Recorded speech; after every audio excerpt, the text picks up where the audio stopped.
আজকের মেনু মাছের মাথা দিয়ে মুগের ডাল। তার জন্য মুগের ডালটা সুন্দর করে আগে ভেজে নিতে হবে। ডালটা ভাজা হয়ে গেছে, এবার এর মধ্যে জল দিয়ে সেদ্ধ বসাতে হবে।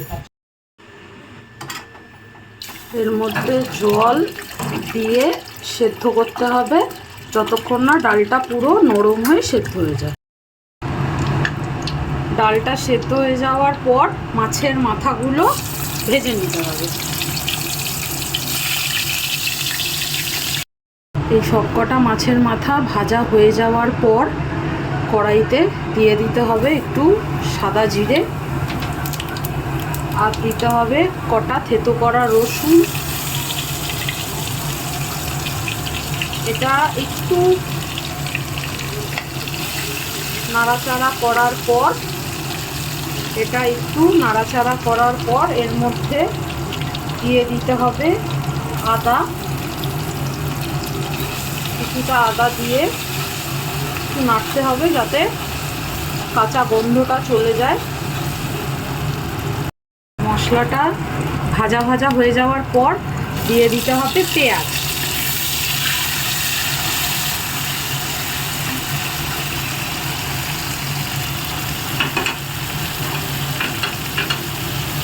পেঁয়াজটা দেওয়ার পর একটুখানি ভালো করে ভেজে নিতে হবে, মানে একদম ব্রাউনও হবে না আবার কাঁচাও থাকবে না, ঠিক আছে? একটু হালকা গোল্ডেন হলে তারপরে বাদবাকি মশলাগুলো দিতে হবে।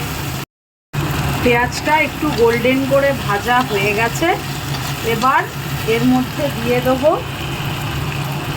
কাশ্মীরি রেড চিলি পাউডার, হলুদ, জিরার গুঁড়ো পেস্ট দিয়ে এটা ভালো করে কষাতে হবে। মশলাটা ভালো করে জলটা শুকিয়ে কষে যাওয়ার পর এর মধ্যে দিয়ে দেবো মাছের মাথাগুলো। মাছের মাথাগুলো দিয়ে এগুলো একটু ভালো করে ভেঙে দেবো খুন্তিটা দিয়ে, তাহলে এর ভেতর ভালো মতো মশলাগুলো ঢুকে যাবে। মাছের মাথাটা দিয়ে ভালো করে মশলাটা কষিয়ে নেওয়ার পর এর মধ্যে দিতে হবে ডালটা। এই ডালটা ঢেলে দিচ্ছি।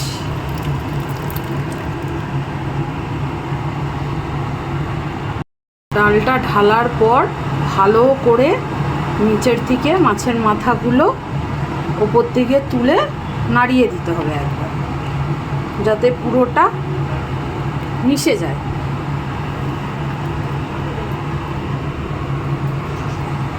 কড়াইটা নড়ে গেছিল একটু, পুরোটা যাতে ভালো মতো মিশে যায়। এবার যতক্ষণ না ভালো করে ফুটছে ততক্ষণ এটা রেখে দিতে হবে। ফুটে যাওয়ার পর একটু ঘি দিয়ে নামিয়ে নেব। আমাদের মাছের মাথা দিয়ে মুগের ডাল রেডি। এবার শুধু নামিয়ে নিয়ে গরম গরম খাবার পালা। খুব সুন্দর একটা সেন্ট বেরিয়েছে, আশা করি খেতেও ভালো হবে। আমাদের মাছের মাথা দিয়ে মুগের ডাল রেডি। সবাই সাথে থাকবেন, ভিডিওটা দেখবেন।